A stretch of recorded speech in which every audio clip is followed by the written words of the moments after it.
You can get that flame off real quick. Go ahead and end that little line you have going on there. Little boy, get it off.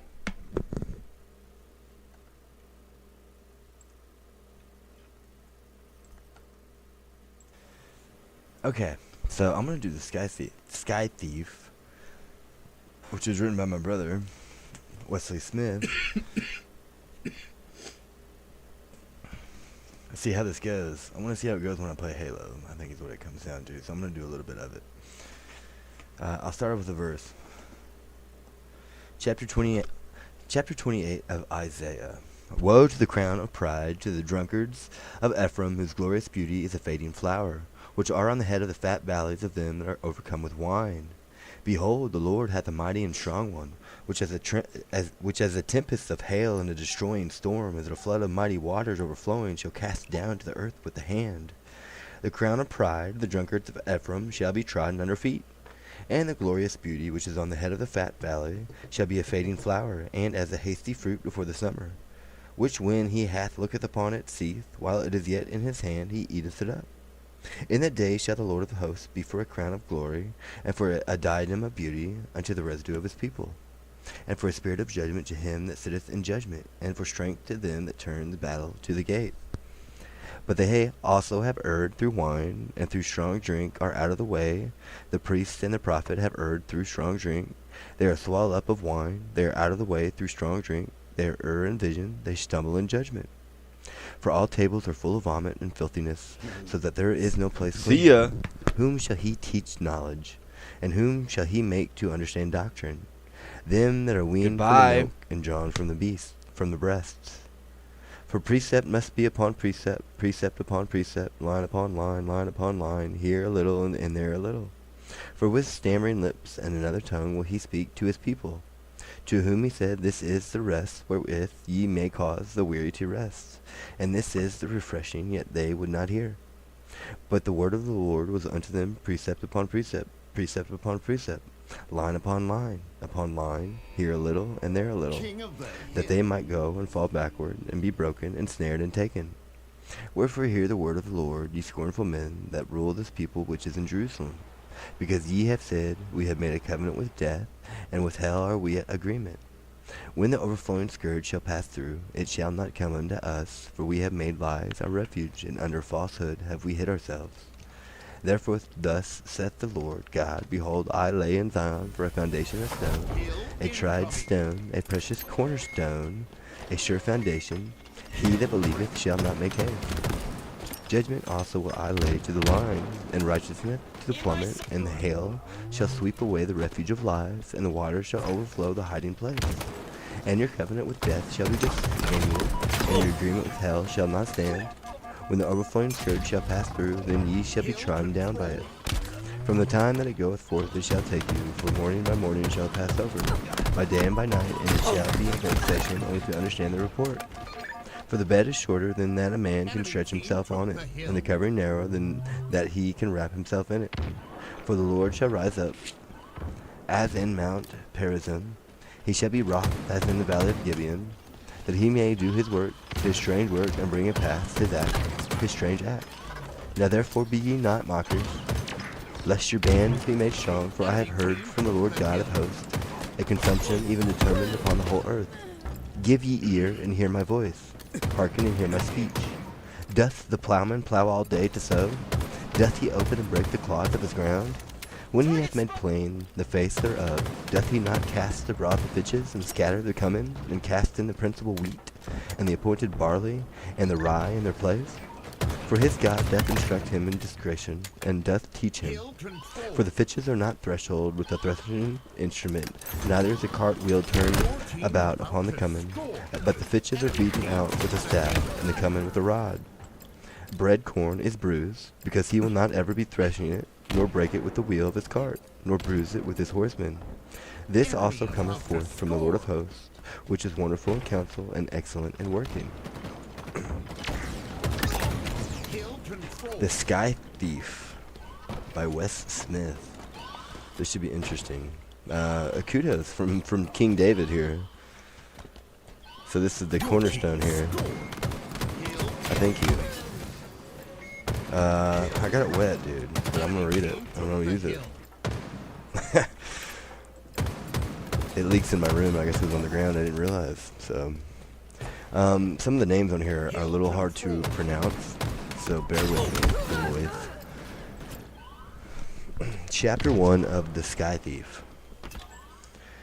The greatest part about rural living were the back county roads. As Alexander Sterling careened down what's once winding highway, she was thankful that patrol cars largely stayed off the beaten path, kept at bay by small-town budgets. It would be a shame if, say, a newspaper intern who had passed out so hard she slept through her alarm got flagged for speeding. Of course, the little joys in life were balanced, as they often were. In Alex's case, her poor Jeep Cherokee had long lost the ability to put so much as NPR through its speakers, leaving her alone to her thoughts as she blasted her way through the woods and into civilization. While the rest of the world charged into the 21st century, life in rural Missouri remained much the same as it had ever been. Smaller towns often bragged about how quickly their populations or businesses were expanding, yet that change was rarely felt as the sun continued to rise and set.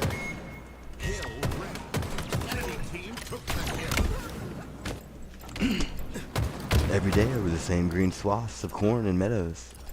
The forests of the Ozarks granted peaceful solace, save for the beginning of deer season, when underpopulated schools darkened for a week to enable families precious bonding time through pre-dawn rituals and meals over fire pits with friends. In a town like New Delta, a bustling city by local standards, the coming of new restaurants set gossip ablaze at a place that could astonish even the largest of celebrity rag magazines. Though the people had technology of the area were by no means cut off from the rest of the world, Alex believed that the pace of life had mostly stayed unchanged since the time when Samuel Clemens wrote of a young boy drifting down the Mississippi River. At least that's what's crossed her mind in the moments where she wasn't racing against the clock to make it to work on time, a circumstance she thought was universal to any area of the country, and one she was all too familiar with. New Delta streets stirred with morning commuters as Alex barreled her purple Grand Cherokee towards the downtown area. Though traffic was rarely an issue for such a small town, the city limits sprawled for miles into rural farmland. Alex's journey along county roads and highways to reach the main thoroughfares involved a landscape that started with expansive fields, merged subtly into subdivisions that sprung up in a matter of months. What started as a single cluster of homes grew into whitewashed monotony for the middle class. Eventually, the signs of fast food chains and convenience stores signaled a return to civilization. Lines of cars snaked around countless convenience stores, eager for drive-through sodas and cigarettes. These shops of cheap pleasures were rarely far from one of the multitude of churches in the area. Living her entire life within this region, Alex had developed a very robust sense of irony. She didn't hold those contradictions against anyone. Of course, she disliked the hypocrisy. Seeing people speak out against their own interests had riled her up on more than one few occasions during her fiery high school years. However, as she grew older and increasingly eager to learn more about the world outside her normal boundaries, she realized that the issues facing the town were complex, the result of mindsets passed down for generations. Her urge to wander was only partially for the learning experience. Alex was well aware that if she did not at least attempt to leave while she was young, she would become trapped and unable to escape in the future. Rural towns became a vicious cycle to those who did not move when given the chance. One excuse would lead to another, and before she knew it, she would have obligations preventing her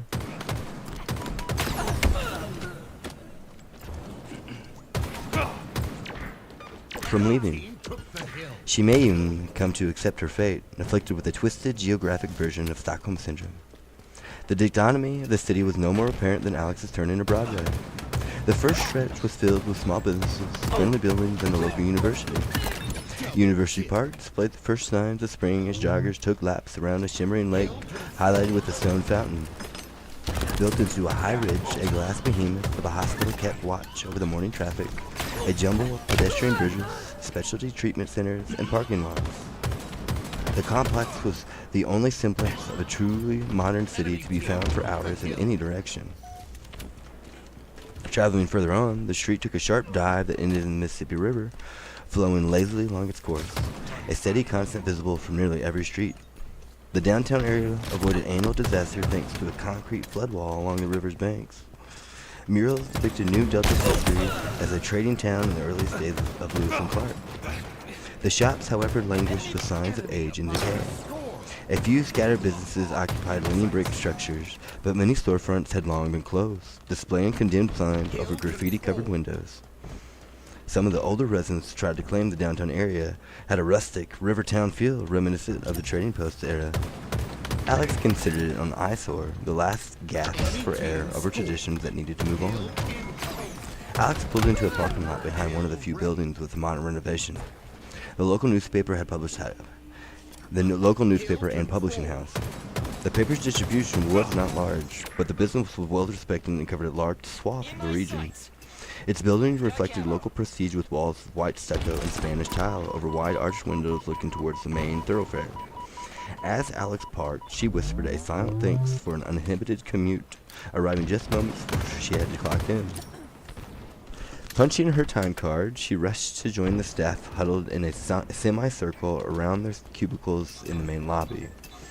A flurry of paper and scribbling pens, Alex threw her bag into her desk chair, grabbed the nearest notepad, and joined the back of the group. Though she was only an intern, she loved the atmosphere of those morning meetings, listening to her experienced coworkers running through the important topics of the day. The editor-in-chief, Edmund Brown, was already well into the morning's events. He rattled off assignments and questions as though he were a barker at the local auction house. "Jeremy, give me an update on the St. Louis murder." "By noon," he ordered. "Grant, keep up the good work on the storm damage. Another one is supposed to be on the way, to be careful out there." "Carrie, what do you have for me?" "Got an email release saying utility increases are coming in May." "Again?" "Okay, we'll work with it." "What about you, Phil?" "Jeremiah's donated a lot of instruments for the veteran charity concert." "Jessica's already handling the concert. We'll have her include that. Any other high pieces?" "St. Mary is hosting a new therapy dog program." "Eh? That's slow today. Go ahead on it. We can bubble wrap the embezzlement. Alexandra, I'll have you make some calls about the Intrepid Theater deal." His words sunk into Alex like stones. She kept her head down and scribbled into her notepad while trying to hide the agitation in her face. When she was young, Alex had always been outdoors. She loved adventure, learning about new worlds, and digging through the ground. Her friends often joked that she was the only girl in junior high with a National Geographic subscription. She remembered spending nights endlessly poring over stories of Angkor Wat, giant sequoia, and Egyptian treasures. She saw them as no different than the fairy tales, her parents saying to her except these places were real, not some fantasy land used for escapism. Exploration and journalism, writing truths about the world of her peers ignored, seemed a natural fit as she grew older. However, her hopes in becoming a journalist had been dashed repeatedly over her time stuck in the low-lying farmland of Missouri. Life happened. One day she found herself alone and full of responsibilities beyond her age. Despite wonderful grades, she would not make it to Mizzou, the pinnacle of journalism schooling. She resigned herself to writing beat stories about kittens in nursing homes or the economic plight of yet another closed chain store in the mall. When the meeting wrapped up, Alex dashed towards Edmund. He, at least, had Alex's admiration as a true newsman. Donning slick black hair, a white shirt, and suspenders, the strong-jawed man was every bit of the type of reporter Alex imagined existed in the days of Pulitzer and Hearst. Round one. All he needed was coffee and a cigar. "Are you sure you don't have the Ark?" "Sir, can I have a moment?" she called. He glanced at her and then returned to the papers in his hand. "Hey, Alex, how's our favorite intern doing?" he asked. "I'm good, thanks. Hey, I was wondering if when this..."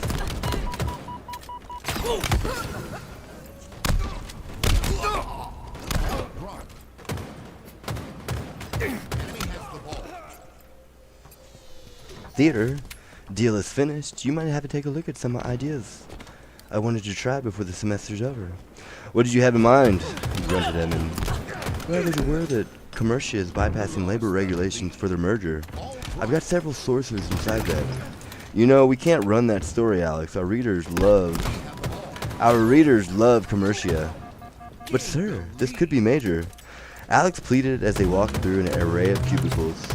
"They're local now, but with how fast they're growing, it's only a matter of time until someone takes notice of this. We should get on this first." Edmund stopped and turned to her. "Alex, I get where you're coming from, but commercial holds a lot of ad space with us. We can't run a story like that unless we all we can't run a story like that unless we all want to start looking for new jobs. Your heart's in the right place, but news is mostly a business like any other. Alex's enthusiasm started dripping away. Then something else? I'll be out of here in a couple of weeks, and I still don't have anything. You know I can do it.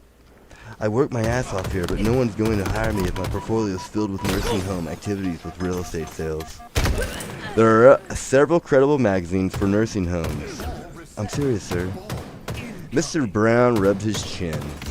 Alex, you're a good intern, and you're going to be a fine reporter one day, but you're trying to fly too close to the sun right now.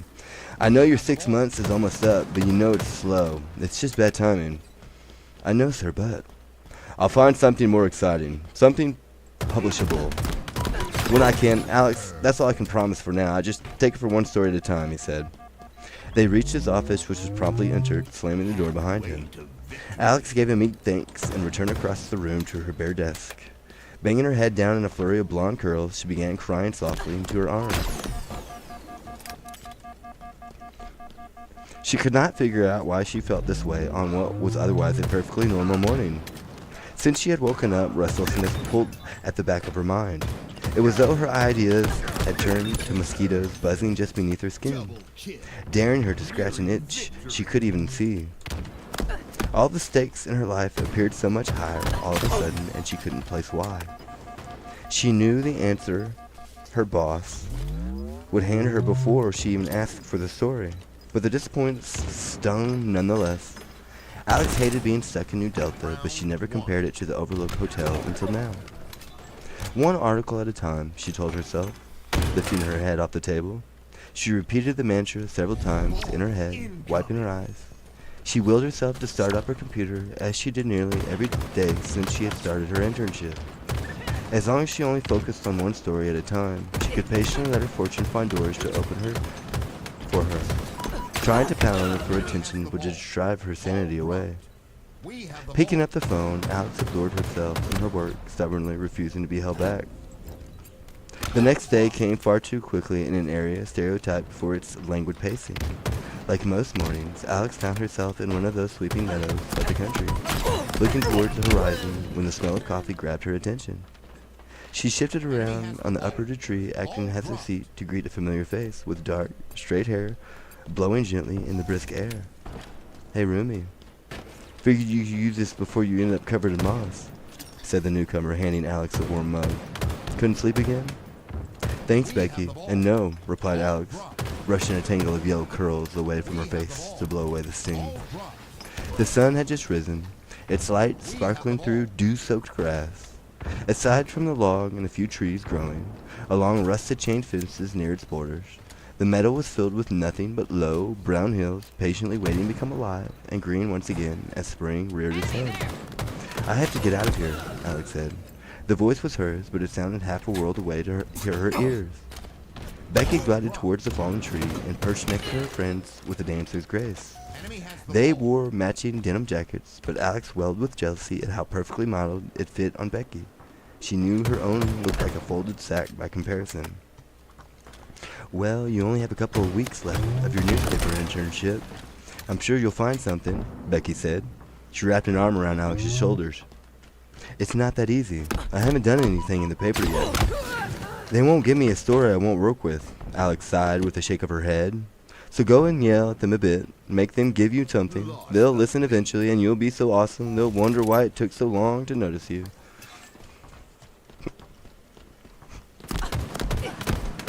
There's more to it than that. Oh, like what? I feel trapped, Becky. Or you have the I right can't to just remain pick up and silent, move. I have or I will things that kill need taken you. care of here. Got it? What if I really don't even want to move on? What if this? Like it was a Alex joke. waved her hands towards the meadow. Is all that I'll ever Can't have? wait for you to hear this. Maybe I'm destined to just stay in this Being. one little I dot cannot on the wait. planet forever. You have no clue. Becky tackled her friend with a You're hug. dumb. What will we do here without your endless pessimism, Alex? Oh, yeah. Who will distract us from all the rainbows and sunshine? She cooed. Alex knew she was being ridiculous, but she couldn't bring herself to smile. I just wish I had more of an idea what was going on with my life. We can't all be budding young models like a certain someone, she said. Becky frowned. You know that's just a means to an end. It's a good money, and I'll meet a lot of great designers in Chicago. Besides, it's not nearly as respectable as getting the word out with the problems of the world. Maybe. Alex trailed off. Becky grabbed Alex's shoulders and stared down at her. It's not. You're going to be the great at whatever you decide to do. You can't let these moods of yours win. But there's finances, no portfolio, no friends. Alex. Even stern Becky's face glowed. You are a dreamer. I am sure you will dream of something great to get you out of there. You just have to take it when it comes. Despite the expanse around them, Alex's insides quaked with claustrophobia, invisible walls bearing down on her future. Everywhere she turned, she saw on more fields than an absence of humanity. Without Becky, she wondered how long she would have lasted, hopeless in the face of the self-inflicted prison of the small town. Alex stood up and stretched her arms high above her head, allowing the sunlight to burn off her fears as it did the morning hay. Her legs tingled as blood rushed back into them. She had no clue how long she had been sitting. An hour? 2? She didn't want to leave. The stump was her regular place of calm, a way to temporarily ignore her unhappiness, a place to daydream. Though the tranquil suburban neighborhood she called home awaited only a few hundred yards away, the air felt cleaner in the field and may as well have been another country in the cool of night. Walking with Becky back to their home, Alex distanced herself from her friend. She was grateful for Becky, of course. She had always been there to pull Alex out of ruts and set her on a straight path. However, they had always been inherently different. Becky looked every bit the supermodel. Tall and lithe and popular, a city girl with a genuine southern accent, her aura was otherworldly compared to the simple, honest living of the country they grew up in. Alex, on the other hand, was not a big girl to any means, but she was stocky and moved in a brutish, direct manner that aided in her tomboy reputation. Even walking across the meadow, Alex stomped and plodded about her thick boots while Becky barely bounced at all, sliding easily across the ground without making a sound. Even the hair on Becky's head returned to perfectly conditioned bangs after being kissed by a faint breeze. Each strand had no doubt been carefully prepped before the coffee began brewing. Alex had not even seen a mirror yet. Enemy has the ball. A few loose threads of barbed wire had tangled brush marked the edge of the field. Beyond sprawled paved streets and manicured lawns without a tree in sight, walking along the looping roads, they passed cookie-cutter house by cookie-cutter house, each with spotless vinyl siding, arched windows, and an abundance of square footage for the families within. Signs of life where the morning stirred, the girls waved quick hellos to the few joggers and newspaper readers they chanced upon. A school bus barreled past them, teasing Alex with an easier time that could have been aeons ago for how it felt. At the far end of a cul-de-sac awaited their own home, a two-story construction of rose brick and angled roof lines. The lawn was as neat as the neighboring grass, but smudges of grime marred the vinyl siding. The house was not abnormal on the surface, but it remained a subject of rumor and gossip for nearby families. That it was taken care of by two young women of college age made for a routine topic at community barbecues. Not that the girls minded, the two friends rarely attended such events. Stepping inside the front door revealed an interior in much the same shape as the outside. Neatly arranged furniture went unused from lack of interest or care, as though waiting for owners that never arrived. Alex promptly stored her boots in the tiled foyer. Microscopic filaments glinted through rays of sunlight, beaming through the windows, falling on pictures of the two in various stages of their childhood together. A few photos featured a man and a woman laughing with young girls, a layer of speckled dust covering the frames. Becky turned to her roommate and placed a hand on Alex's shoulder. You going to be okay? Alex rubbed her eyes and returned a weak smile. No. Yeah, I think so. I just need the caffeine to kick in. Seriously, Alex, I know how you get when you miss them. Alex bit her lip, eyes darting to the pictures beside her as if afraid to look at them directly. I just wonder if maybe they would have had some answers, you know? Maybe, but you are in control of your own life. I know it's hard, but you can't hold yourself back thinking about what they may or may not have thought. I know. I'm sure I'll be over it once I get to the office, Alex said. Alright, well, I'll see you when you get home then. Are you going to see Jackson today? He's getting out, right? Yeah, he's just waiting for a few final results to come back, and he should be good to go. It's so weird they kept him here for that long. But I guess that's why I'm not a doctor. Becky laughed, crystalline and charming. It knocked away the last bit of musty air that clung to Alex. Give yourself some credit. You heal people of their alien closet selections, Alex said. Give yourself some credit. You heal people of their alien closet selections, Alex said. Their giggling rung through the house for a moment before she reached over to embrace Becky in a hug. Thanks, by the way. The model's long arms wrapped Alex in return. Anytime. When they released each other, Alex lit up. Oh, thanks for reminding me, Jackson. Thanks for reminding me. Jackson wanted to borrow my poster for a project in his film history class, she said. Sounds about right for him. Anyway, I need to get to work. Call if you need me, said Becky. She hugged Alex once more before rushing out the front door. The sound of an engine started followed. As her roommate's beat-up Corolla sped out of the driveway, the morning silence returned Alex's den. Slinking down the right hallway to her bedroom, she regretted her insistence on waking up so early. Pushing open the door to her room, Alex tiptoed around a heap of items on her floor. For a brief moment, she wondered if she should be upset about not tidying up the previous night, but the desire for order failed to grab her. Notes, pencils, a bright red bag, and her undoubtedly drained laptop were strewn across the unkept mass of pink sheets on her bed. Magazines focused on literary and cultural impact, a rarity among Alex's people, were stacked hastily among no longer relevant softball trophies on a solitary bookshelf in the corner. The only straightened spots were along the walls, photos, rough pencil sketches, and article clippings. A framed poster for Lawrence of Arabia watched from above a messy computer desk, Peter O'Toole's piercing gaze acting as a silent protector over all he surveyed. Digging through cloths piled about her feet, Alex found an acceptable pair of work sneakers, threw them onto the bed, and rushed into the attached bathroom to give herself a once-over with the mirror. Examining the bags under her eyes, she wished she kept more of a habit of wearing makeup, but it always turned out awkward on her despite Becky's tutelage.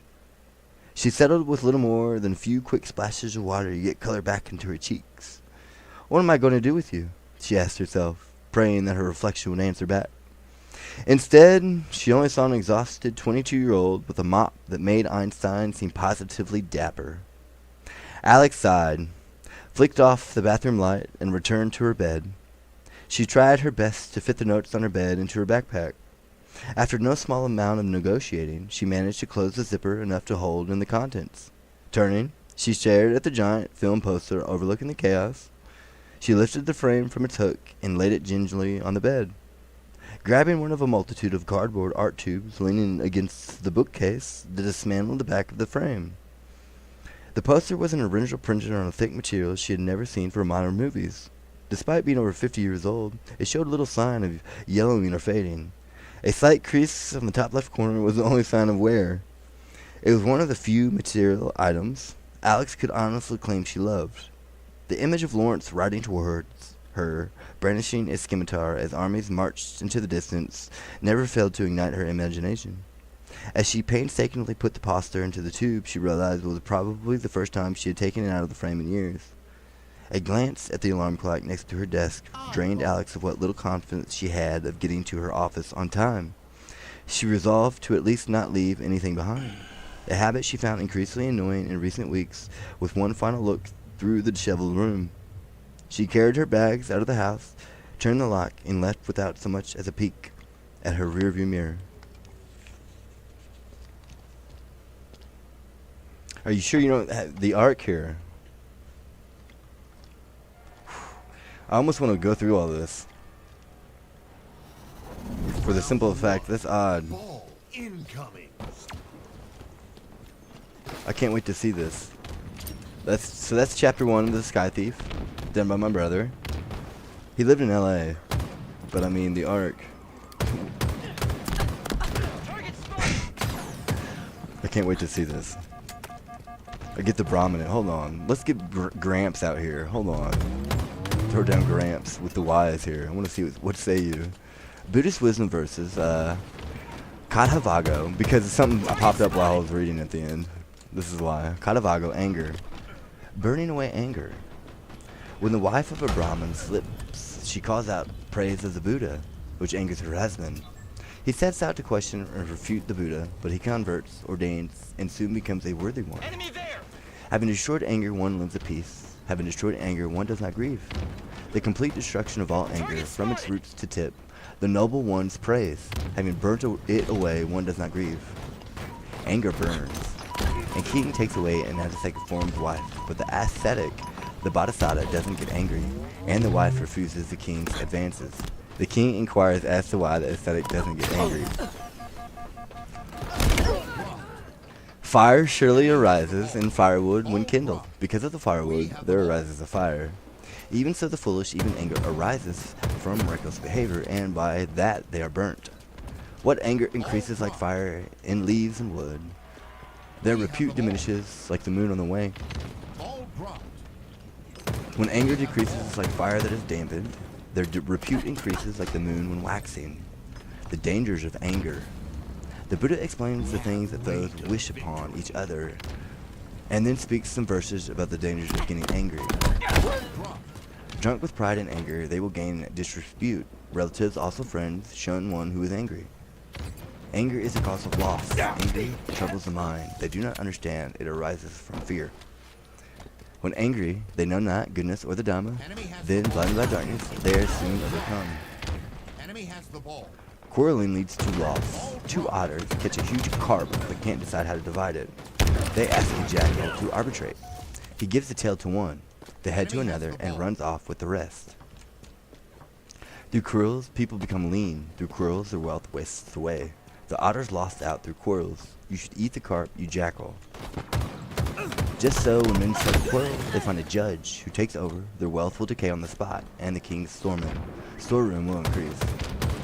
The truly happy one. The king of Kosala is defeated 3 times by his nephew Ajasuta, the king of Magadha, and takes to his bed in sorrow and despair. The victor generates hatred. The defeated ones find suffering. The one at peace lives happily without victory and defeat. The benefit of friendliness. The crow sees a ruddy goose, the bodhisattva, and wonders why he is so handsome, thinking it must be because of his food. The goose explains it is because of good deeds that he is beautiful and the crow is ugly. He who neither kills or has killed, conquers or makes other conquer, having a friendliness towards all, there is no enemy for him. Hatred overcome by love.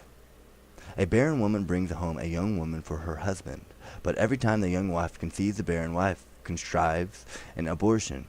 Through life after life, they consume each other's children until brought to the Buddha. And you're done. For not by hatred do hatred cease at any time at this place. They only cease with non-hatred. This truth is surely eternal. No happiness through hatred. A young girl steals a hen's eggs, and thereafter, through 500 existences, they destroy each other's offspring. One who desires happiness for oneself by causing suffering for another, being associated thus with hatred, is not fully released from that hatred. Comparing oneself with others, the group of 6 monks chase off and attack the group of 17 monks and take their rooms, which left the latter screaming. Everyone trembles at that stick. For all of them, their life is dear. Comparing oneself with others, one should not hurt or have them hurt. The results of unity and division. Quails, led by the Basida, managed to foil a hunter by flying off together with their heads in the net.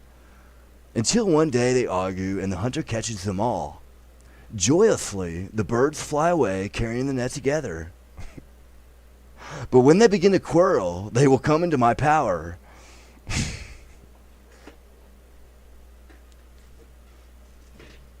Chapter 2 of The Sky Thief.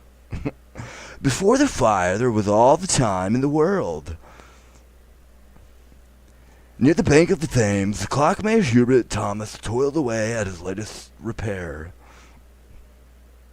Hunched at his work desk, his thick fingers tinkered at a watch below him with the deftness of the finest of surgeons. While many of his customers wondered why he spent such a vast engineering talent on an antiquated trade, few argued with his results. In truth, his father had been a clockmaker. His grandfather studied watches, and so on for many generations. As Hubert was not preoccupied with financial glory, he saw the work as his duty to continue an honorable family trade.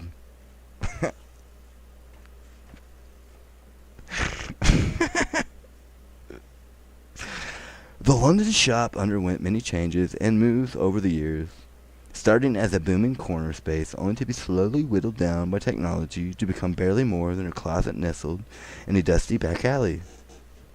Still, Hubert preserved, managing gears and springs despite civilization's rush towards digital means.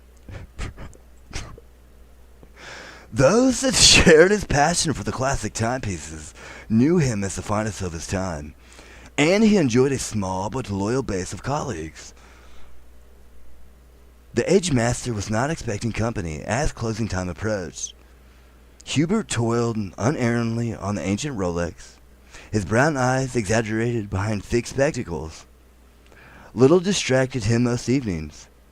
The little sounds coming from the rhythmic ticking on his walls, and the slight clicks as he popped and set minuscule pieces of metal back into place. He relished the intricacies of such a classic model, losing himself in the brilliance for its construction, the certain magic held within its complex mechanisms. So absorbed was he that he only noticed the two men at his counter when he picked up the restored oyster to wind it. Hubert jumped at their appearance, clutching his tweed vest. "Sorry, I didn't hear the door open. Was actually just about to close up shop." Hubert wheezed, squinting from staring too long through a magnifying glass. The men were dressed sharply in matching gray suits. The older of the two stood lean and tall, with stark white hair and a pointed goatee. His companion, a dashing young man with a slicked brown hair, glanced around the shop with a judgmental sneer.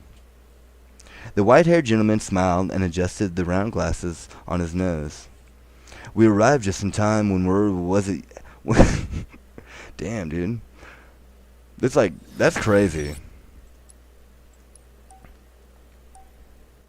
"We arrived just in time then.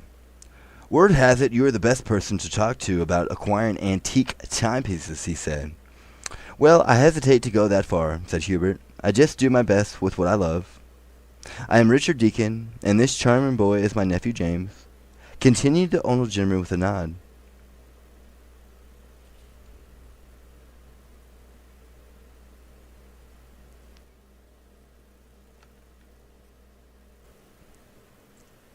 "We've been looking for quite some time for a clock we believe might be in your delightful little store." Hubert ran his hand over the broom like whiskers, eyeing the one named James with skepticism. "You aren't one of those steampunk fans, are you?" Hubert had implemented a policy regarding younger customers after a teen had entered his shop with gears from very rare and priceless Swiss clock bolted to cheap sunglasses as a sort of fashion statement. The aging shop owner did not keep up to date on the latest fashion trends, but he knew he did not care for steampunk one bit. "Nothing of the sort, sir," said James with a calming raise of his hand. "My father and I are collectors as well. His birthday is coming up. We wanted to surprise him with a particular piece he has been off after for quite some time." Hubert beamed as he changed his tone. "Well, that I can do. What do you have in mind?" "A German wall piece, late 1800s, not exceptionally large, but has beautiful inlays along the sides, featuring mountains, gold numbers if I remember correctly." Hubert held back a cough, instead of removing his glasses and polishing them with a nearby cloth. That his hands were shaking despite an otherwise calm demeanor was not lost on his guests. "Sounds vaguely familiar. Not too often I get customers looking to buy that kind of piece. You'd have to give me a second to check my books," lied the shopkeeper. Hubert knew precisely where he kept the clock. He also knew that such pieces required an artful dance of negotiation that was as much pretense and flourish as it was substance. From behind his counter, he procured a large, well-organized planner and placed it on his workbench with a large thunk. The book nearly dwarfed the stout clockmaker. With devout hands, he opened the cover in reverence. The taller customer released an important grunt, but Hubert pretended he did not hear it. He had not heard it. He leafed through the pages of notes, numbers, and spreadsheets worn brown by time and use. He flipped to a section of clock names and values, making sure to keep the register within full view of his customers. Though Hubert knew every entry by heart, the intimidating book of records weeded out the serious buyers from hobbyists. Its pages filled with records that only the upper echelon of enthusiasts could afford. With a quick glance from the corner of his eye, Hubert could see the two strangers fidgeting. though they did not appear to ready to leave. In his experience, such eager buyers often paid handsomely. Searching through the list, Hubert's finger landed on an entry with an overlong number beside it. It seems I do have something similar to what you were looking for.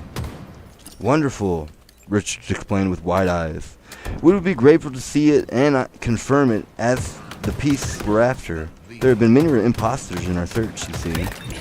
Satisfied that he had the upper hand in bargaining, Hubert calmly closed his book and fiddled with a large keychain on his desk. It's not often I get people looking to buy this kind of piece this day. You say, and your father collect? Our family is full of hobbyists. My father has a knack for acquiring particularly unique and exquisite items of all kinds, said James. He raised his hand up to stifle a yawn. Then it's good to have a fellow admirer of good craftsmanship in my store. It's a nice change of pace from repairers all day. Follow me, please. Hubert shuffled out from behind his counter, keys jingling as he searched the ring for the correct one. James and Richard could not help but raise bemused eyebrows, as the shop was far too small to follow anyone anywhere. Their expressions widened when Hubert opened a thin door tucked secretly away between two grandfather clocks beside them. They turned sideways to enter, their imaginations flaring at what lay beyond. Unlike the dim shop outside, the hidden room had all the care and management of Versailles. Along the polished burgundy walls and positioned on tables rested glass boxes. Each contained table clocks, cuckoos, and watches of equally stunning age and value. Every display was lit by a warm light built into the case, letting the contents glint with gold and silver trimmings. My, isn't this a surprise? Said Richard, his mouth agape. How immaculate. I'd wager this room is worth more than the rest of the store combined. It's a dignified collection, replied Hubert with a hint of pride. My little vault reserved for customers that need a little more than simple decoration. Aha, careful not to touch. James paused as he bent down to admire one of the pocket watches to his side. Only at Hubert's warning did he notice a small electronic lock pad and security sticker lodged into the side of the glass. He straightened with a reassuring chuckle. Sorry, sir, simply admiring. Quite all right. Wouldn't want us to be locked in here until the authorities arrive. Now I believe what you were looking for is over here. Hubert pointed toward a distant stand. Halfway back in the room, only a crafted oaken table and bosomed with a squirrel, a table clock beckoned to them. Hubert stroked his mustache as he pressed a long sequence of numbers onto the keypad. The glass popped as it unlatched from the table. The clock had always been a special one to Hubert. He obtained it from a late colleague, who in turn had obtained it from a soak in Casablanca, tucked upon replicas and souvenirs. Though it had commanded a fair price due to the fine outer craftsmanship of gold and Brazilian rosewood, the clock had long since stopped working on the inside. Hubert was tasked with its repair, but his friend passed shortly after, and thus the shopkeeper found himself with a unique table piece. The inner workings were like nothing he had seen before. Hubert spent months tracking down all of the parts needed to completely restore it to working condition. He found himself in love with the piece as he had labored on it, guessing there was no more than a scant few similar pieces like it left in the world. He could never find a name of print identifying of the craftsman, but it was truly the work of a master.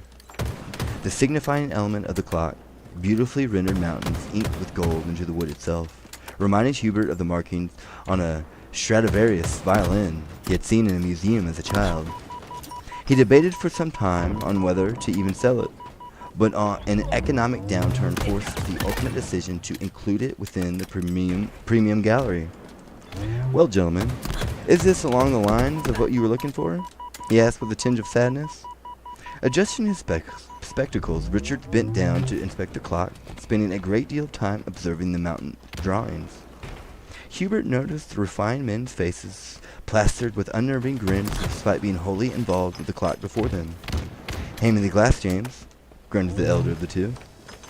The young man, without the slightest hesitation at the command, procured from within his smoky blazer a bronzed magnifying glass with a series of knobs and buttons along the handle.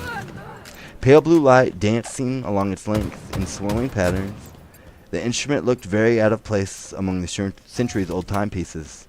Now, if you could, please be stuttered Hubert, as he sensed something awry with his buyers. His words made no impression on either of the two. He shifted on his legs, glancing at the nearest active alarm. Richard studied the mountain range up close for a moment more before leaning back. Raising the magnifier, he pressed the top button, and the glass lit up with the same glow as the handle, casting the onlookers with its sickly light. The shopkeeper could not get a clear look, but he briefly saw letters through the glass that were not visible on the clock itself. Ares. A-R-E-S, spelled Richard. James nodded silently, but made no other suggestion as to what the letters meant. Hubert stood flabbergasted, his eyes wide with wonder. Incredible, he shouted. It's the UV blacklight? I would have ever imagined an antique to have such a thing on it.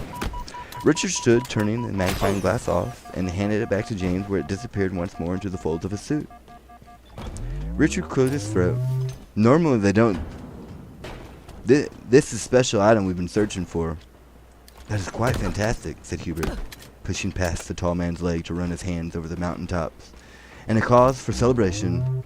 I would love to hear more about what you know of it. After we talk price, of course. Mr. Hubert, correct? Do you have any children? Asked Richard passively.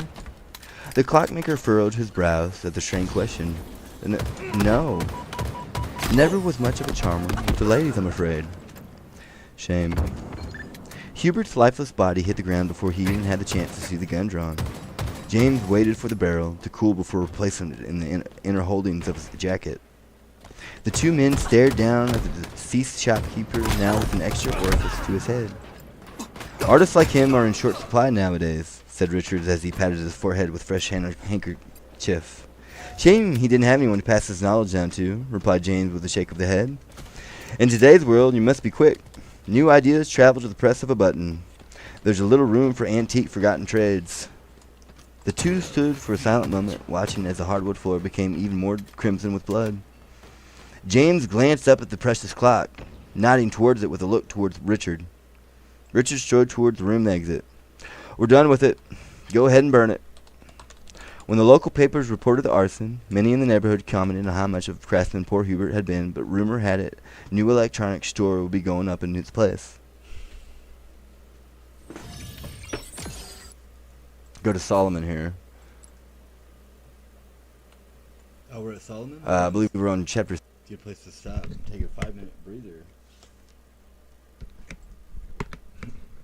Yeah. No. You probably won't see all of it either. Keep that. I should have done it in private. I wanted to see how it went. A couple things I'd like to say, but you can definitely tell you're using a double version here. Trying something new. There she is. Looks like it's licking my tongue. Or it's licking the back of my eyeball. A bubble.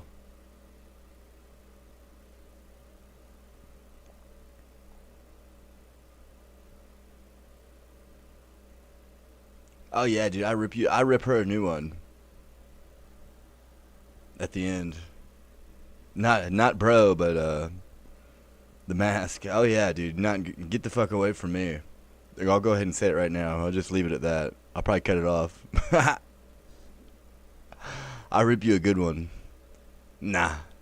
Not even a little bit. So, a big gun pointing at the sun there. Nah. You thought wrong. I promise you that. Oh, I assure you. You thought wrong. 17. Wrong Al Isra. Wrong answer. We already did that. Hold on here. You missed. So I guess the last one you was missed in the right everything. one. That's kind of interesting. If you go to I the would like Brahmin, see they'll that tell you one. about it. Brosive. In the beginning. Accept the fact.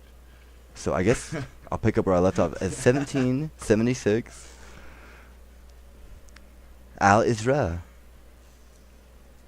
The Quran. See ya.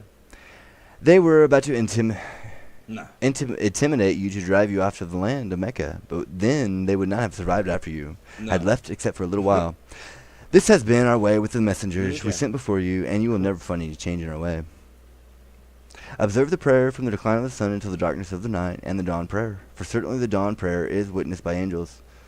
and rise at the last part of the night, offering traditional prayers so your Lord may raise you to a station of praise. And say, my Lord, grant me an honorable entrance and an honorable exit, and give me a supporting authority from yourself, and declare the truth has come and falsehood has vanished. Indeed, falsehood is bound to vanish.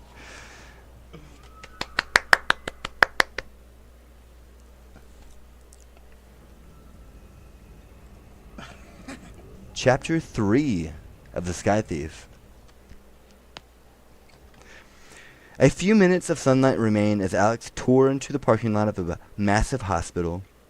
After attempting a story about a building purchase and staring at cat pictures on the internet for a few hours, she fled the office without looking back.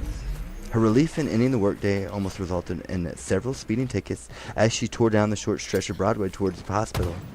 The gleaming windows looking out over University Park beckoned her inside. Navigating the overly white hallways unnerved Alex. Her pace quickened to make it through the labyrinth as quickly as possible. Jackson's warmth would make her feel better, but the journey to him was Alex's worst part of the day. The antiseptic lights were too bright and artificial for the grim knowledge of hospital life. Growing up, she did not spend much time within the various buildings, but those few times were enough to etch a deep dislike for them. She did not mind doctors, but she wished she had a single friendly doctor who made house calls like in old Western films. Entering a hushed reception area several stories up, Alex turned right down a corridor and reached her destination. The door was shut, a small 429 embossed in black onto a sign above the door handle. She straightened her clothes as best as she could. Took a deep breath, and knocked. A gruff "come in" sounded from inside, signaling Alex to enter with a giddy smile on her face. Sitting up in the motorized bed and surfing television was a man who returned an equally goofy smile at the sight of the tired rider. Alex's unease dripped away upon seeing him. "Hey there, cowgirl. Come to tend the wounded?" asked the man with a warm, silky drawl. "Why, yes, Mr. Jackson," replied Alex in an exaggerated southern accent. "Doctor's here for your treatment." Dropping her bag, she met Jackson's embrace on the small bed. His lips tasted of cinnamon. Caught in his grave eyes, she was able to ignore the bandages and cuts decorating his features. She sat for a few moments, content to enjoy his warmth and run her hands through his scraggly brown hair. Alex had been quite the tomboy growing up, constantly running around in a ratty baseball hat and jeans. She was known for helping her friends bale hay on their farms in the late summers, where other girls her age were playing with fashion dolls or cooking sets. Alex was throwing baseballs or exploring rivers. She felt natural playing the rattier games. By the time she made it to junior high, the men she knew began to see her as something other than just a solid teammate. Alex even tried dating a couple of them, but never felt a click beyond friendship. After she lost her parents, the extrovert tomboy began to fade away, replaced with a recluse too busy with work and school for love. When she met Jackson, wandering lost through the university halls, Alex stopped worrying for the first time in years. He was tall, tan, a walking cliche of what a handsome man should be. He could take home any girl on campus, yet he nervously asked Alex out for coffee. Despite a confident city boy exterior, he turned out to be a film history nerd who was absolutely smitten with a country girl. She was at ease around him, the first person aside from Becky to lay that claim since high school had ended. Jackson, in return, listened intently to what Alex had to say and gave an honest look at her endeavors. The talks left her feeling confident in herself again. However, Alex's lingering struggles made the relationship blossom slowly. Jackson never complained about Alex's hesitance to let people into her world. Eventually, she grew comfortable enough to lead him to her house. She remembered having a movie on, but little else about her surroundings. She had been too focused on the smell of his cologne, the rough stubble that bristled in her hands, and the car accident after she left that hospital him for 3 days. Sitting next to Jackson, alive and attentive, all her fears from that night had been replaced by an excitement in having him to herself again. No matter what happened in her professional life, she at least had Jackson as a rock to steady herself. With him, Alex never overthought things. She was content to lay down and channel surf from their medical lodging without having to worry about what the next day would bring. "How was work?" Jackson asked from within their cozy haze. I don't know. I think I'm going crazy." "That's because you are crazy. Your little viper just waiting to strike. It's in your eyes." Alex slapped his leg playfully. "I'm serious. I've been out of it all day for some reason." Tell me about it. What's up?" Jackson sat up, wrapping his trim arms around her. Alex leaned to his chest, letting his steady breathing set pace for her own. "I don't know. I've just been kind of listless the past few days. Like nothing I do really matters in the end." "Is it work? Deadline or something coming up?" Active camo here. She rubbed her fingers over her temples. "No, just the opposite. I've been so bored there. I feel like I'm not going anywhere. This city's just so slow, it's suffocating. And with all the bills and stipulations in the will, it feels like I'm trapped. Like I don't have any control over my own life." Jackson leaned forward to kiss Alex's cheek. Even through a hospital stay, he smelled of spice and sugar. "You'll escape this place," he said. "Sooner than you think, you'll find a great paper in Chicago or New York or somewhere else big and grand, and you'll never have to look back. Just don't let yourself get so down and you can't remember how great you are." "Maybe." Alex trailed off. Her eyes burned from lack of sleep, and the sheer gratitude of hearing Jackson encourage her again, even if she had trouble truly believing in these words. The two aimlessly watched figure skating on television, mesmerized by the calming, flowing movements of the dancers. Only after several commercial breaks did Alex realize the sun had long set. "You're sure the doctor had said he'd be in soon?" questioned Alex, sitting up in the narrow bed. When she arrived, Jackson had already been dressed and ready. She couldn't imagine the hospital not wanting to get the room cleared out. "Well, he said the results could take a bit. Gotta make sure my head's alright, hun." "Your head's never been alright," she teased, thumping him softly on the forehead. "I just want to see you outside of this room, assuming you don't wreck every time you drive somewhere. Not my fault you live out in the boonies with fearless deer. Anyway, they should be almost done. We'll go back to watching old Audrey Hepburn movies soon enough." The mention of the actress made Alex perk up. She leaned over the bed and grabbed the cardboard poster tube near her belongings. "I almost forgot," Alex said. "You said you wanted my poster for your film history class, right? Just bring it back in one piece or I'll personally put you right back in this room." Jackson gave a dramatic grimace as she bonked him on the arm with the tube. He gingerly slid the poster from the holster and unrolled it enough to see the main title scrawled across the top. "Thanks, Alex. I promise to be careful with it."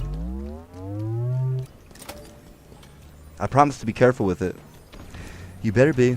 And let me know when you actually watch it. I can't believe there's a classic I've seen that you haven't. It's amazing." "I will, hun," he said, sliding the poster back into the tube. "I'd watch it with you tonight, but I've been sitting here too long already. I need to move around." "I know. And hey, speaking of," Alex bit her lip, trying to figure out how to phrase her question. There had been only one thing nagging her in regards to the relationship. "Now that you've been to my place, maybe next time?" She let the question hang in the air. Despite the relationship, Jackson rarely mentioned his home life, either his past in St. Louis or his current station. He noticed once, briefly, that he was staying in one of the dorms, but every attempt to bring it up again was met with disgrace or a change in subject. Even when she was relatively close to his area, he insisted on meeting somewhere downtown, or the mall, or practically anywhere but his dorm. Jackson's embrace stiffened, but his voice remained cool as ever. "Well, maybe soon, hun. You know how uptight they are about visitors. Besides, the place is just a mess right now. I promise not to keep you waiting, though." Alex sagged and muttered a disappointed "okay." Jackson, noting her tone, held her close to his chest. "Don't worry, soon I promise," he said. Alex returned a sheepish grin. Cracking under his earnestness, they kissed, and the matter was forgotten. As their lips parted, the beeping of Jackson's wristwatch started the couple, and he fumbled to turn it off. "Okay, you might be a little right. This is taking forever," Jackson said. "Hun, do you think you could go get me a coffee while we wait?" Alex rolled off the bed. "Sure, dear," she said, going in for another quick kiss. She rifled through her purse for some change and left the room with Jackson waving behind her. Jackson's room was nestled at the far end of the hallway in one of the newest sections of the hospital. The staff would normally be busy with the movement, but the reception area disclosed a great deal of work being done to complete the building in the hallway opposite Jackson's. With the construction crews gone, the floor was occupied only by Jackson and a scant few others. Walking back to the main atrium for the floor unnerved Alex with its silence. She made a point to ask for directions from the elderly nurse behind the desk, if only to hear something other than the hum of fluorescent lights or the squeaking of some distant invisible gurney. The nurse, evidently desperate for interaction as Alex took her time reciting stories of the new building's creation before dispensing directions. After several twists and turns from the reception area, Alex found a waiting room filled with cushioned chairs, a wall of vending machines, and a lone sofa with magazines piled on a glass table beside it. Like most of the building, the room was also unoccupied, and Alex wanted nothing more than to get her coffee as quickly as possible. She fumbled for the change in her pocket, the ever-present buzz from the machines overtaking her senses. In my sights. Just kidding, get out, she spoke into the air. It's just a hospital. We'll be done in a minute.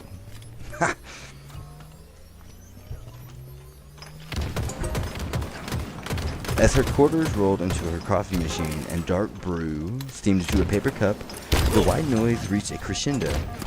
It burned through Alex's skull with an intensity that nearly drove her to scream. She reached up to cover her ears just as an explosion rocked the building. At first, Alex thought an earthquake struck, but the doomsayers were right about the New Madrid fault finally waking up. The floor no longer held her feet, and she fell disoriented into the cold tile below. Only the sensation of scalding water hitting her hand helped bring attention back to her surroundings. By the time she realized what had happened, the shaking stopped. The blaring of emergency buzzers sounded, strobes streaking the walls with blinding flashes. Regaining her balance and nursing her throbbing hand, Alexandra made her way to the waiting room door. The doctors and patients that eluded her earlier were now scrambling down the halls in evacuation. Her assumptions of a mild quake were doused as thick, acrid smoke filled the halls as she entered the reception area. She coughed, eyes stinging, and found herself dropping once again to be ground as she had done so many times in drills during school. She scattered shadows, continued to scream by, but they were impossible to reach in the haze. Hissing rain poured down as the sprinkles clicked on. Alex barely registered getting drenched. Earthquake, tornadoes, she could handle natural disasters. Invited the change of pace, they thought, even. However, she became increasingly aware that she had not been caught in a natural disaster. Panic seized her mind as she raced to find something familiar. She couldn't rationalize this new threat like she could as an earthquake. "Jackson!" she yelled. But there was no response from him or anyone else. She coughed again, and her next cry for help stuck in her throat, drowned amid the sprinklers and still buzzing fire alarms. Someone in her memory, she remembered that a person she should stay in one place when lost. Crumbling to the ground, she cried, holding her numb fists in the folds of her shirt. She begged for the universe to send Jackson to find her. The emergency light stopped. 3 dark forms approached Alex between billows of white smoke. She thought to say something to them and to make herself known. As the figures took form and gained weight, she saw that they were already heading straight for her. 2 rugged men strode on the sides. The man on the left was significantly older than his counterpart. An unkept salt and pepper beard matched his hair. The younger was clean-shaven with dirty blonde hair and a broad chest covered in tattoos. Sabers rested at the sides of bright clothes that hung like loose rags. The third figure was one of the largest women Alex had ever seen. She towered above the frightened girl, exposed arms revealing an Amazonian figure of sinew and tightly knotted muscle. Alex sat captivated as the stranger knelt to greet her. A single emerald eye pierced her with an illegible gaze. The woman's right eye hid behind a gilded eye patch. "You're the Sterling girl." The woman's husky voice left no trace of a question. Alex pulled a wet string of hair away from her face and nodded, mouth agape. The stranger wore a dazzling, leathery armor color in the richest azure Alex had ever seen. Golden markings woven into the fabric shifted and swirled on their own like glowing tentacles, mesmerizing her with their pattern. The woman lifted Alex's chin with a coarse finger. "Your poster. The Arabian film. Where is it?" Alex balked at this question, waiting for a punchline. When the tan features of the woman failed to soften, Alex managed to speak. I gave it to my boyfriend." The intruder cursed. She whipped herself up to the brutes behind her, causing Alex to jump to her skin. "What should we do? He'll be gone by now," asked the older man with the deep timbre. The woman ran a hand through her crop of fiery hair and replied in a language Alex had not heard before. It sounded ancient and forgotten, the words flowing and dancing like fairies on a moonlit evening. They carried on for several seconds, the woman gesturing with such animation that Alex could only guess she was giving orders.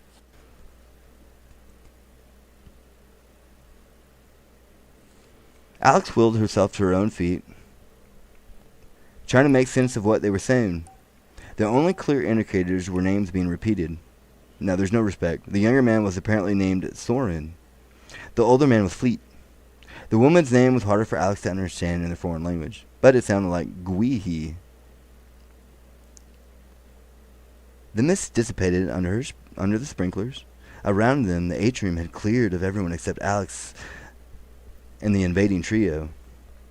With the three chatting amongst themselves, a moment of escape flashed in Alex's head. Large as the three were, they carried only narrow blades for weapons. They may have been stocky, but Alex was quick, and the hospital was hall after hall of turns and dead ends. If she could lose them in the maze, she could find a hiding spot until the police showed up. Amid the foreign conversation, Gawi said pointedly, "I advise you to stay put, Miss Sterling." The leader in blue had not even turned around, keeping the back of her blazing hair towards their captive. Tears welled up in Alex's eyes as a string of possibilities ran through her mind, each progressively more terrible than the last. I'll stop right there. I'm tired. And I wasn't going to finish it anyway. That's all I needed to see, really. Yeah, I rip the mask a new one at the end. It's going good, though. I enjoyed it.